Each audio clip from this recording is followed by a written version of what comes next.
अगर संसार से भागने का नाम भक्ति होती तो मर्यादा पुरुषोत्तम भगवान श्री राम को तो ज्ञान प्राप्त हो ही गया। 40 गुरु बदले राजा जनक ने, 40। कभी कभी होता है ना हमारे समाज में, भैया गुरु नहीं बदलते, मन तो करता है, ये निरंकारी बात तो कहते हैं, मगर क्या करें, गुरु नहीं बदला जाता, गुरु एक ही होता है। अगर गुरु एक होता है तो फिर राजा जनक काहे बदलिए।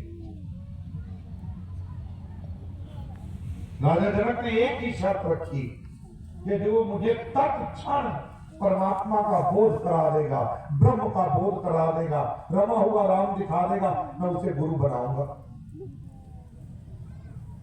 बड़े दिग्गज छाती ठोकने वाले, दावे करने वाले, हथेली पर सरसों जमाने वाले बड़े आए। कोई कह रहा है राजन इस मंत्र का उच्चारण करो, प्राप्ति होगी। राजा जनक ने कहा नहीं, अभी चाहिए, अभी अभी अभी अभी। किसी ने कहा राजन ऐसे कैसे होगा, सब्जी को बनने में समय लगता है, रोटी को पकने में समय लगता है, ऐसे थोड़ी। बोले नहीं अभी, माला फेरनी पड़ेगी, नहीं अभी, वक्त करने पड़ेंगे, नहीं अभी। बड़े आए, बड़े आए, 40 कुछ समझ लिया। फिर आए अष्टावक्र जी, जिनका शरीर 8 जगह से टेढ़ा। अष्टावक्र जी आए, जैसे ही सभा में आए ना तो सारे हंसने लगे, क्योंकि शरीर थोड़ा टेढ़ा था, कुछ इधर से कुछ इधर से, कुछ घुटनों से हंसने लगे। राजा जनक ने कहा इन सबको बाहर निकालो। अष्टावक्र जी ने कहा ज्ञान मैं दूंगा, इन सबको बाहर निकालो। सबकी भौं चढ़ गई, अरे हमारे लिए ऐसा बोलता है, खुद को देख। राजा जनक भी उनकी बातों में संकोच में पड़ गए, संशय में आ गए। तो अष्टावक्र जी ने कहा राजन 2 प्रश्नों का उत्तर दे दो, अगर उन 2 प्रश्नों का उत्तर दे दोगे तो फिर बात बन जाएगी, फिर देखते हैं क्या बनता है। बोले पूछो। हे राजन एक बात बताओ, गन्ना टेढ़ा होता है, क्या रस भी टेढ़ा होता है? गन्ना टेढ़ा होता है, क्या रस भी टेढ़ा होता है? हाँ जी, आप तो किसान लोग हो, गन्ना टेढ़ा होता है, क्या रस भी टेढ़ा होता है? बोले नहीं महाराज, रस तो टेढ़ा नहीं होता। बोले मेरा शरीर टेढ़ा है, मेरा ज्ञान सीधा है। दूसरा प्रश्न, राजन नदी टेढ़ी हो सकती है, क्या धारा भी टेढ़ी होती है?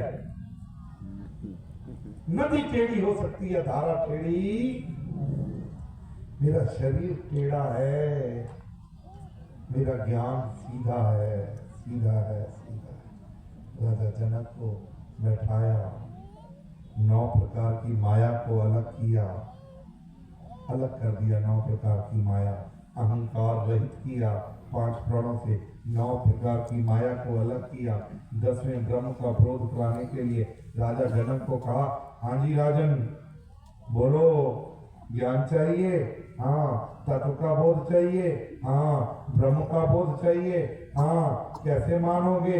बोले मैं घोड़े की एक रकाब में पैर रखूं, जब तक पलट करके दूसरी रकाब में पैर रखूं, इतनी देर में दर्शन हो जाए। बोले बस इतनी सी बात? बोले ठीक है। बोले रखो पांव। जैसे ही राजा जनक ने घोड़े की एक रकाब में पैर रखा और पलट करके दूसरी रकाब में पैर, कहा स्टार्ट करो। जैसे ही रकाब में पैर रखने लगे, कहते देखो राजन इसका विराट स्वरूप, ये रहा ब्रह्म। उसी समय ज्ञान खोल दिया। कहते जहां से उठा के जहां पर रखा उसी के दरमियान जो है वो ब्रह्म है। उसी में साक्षात्कार इस रमे हुए राम का बोध करा दिया। इसी को भगवान श्री कृष्ण ने गीता में कहा अहम ब्रह्मास्मि सोहम। देखो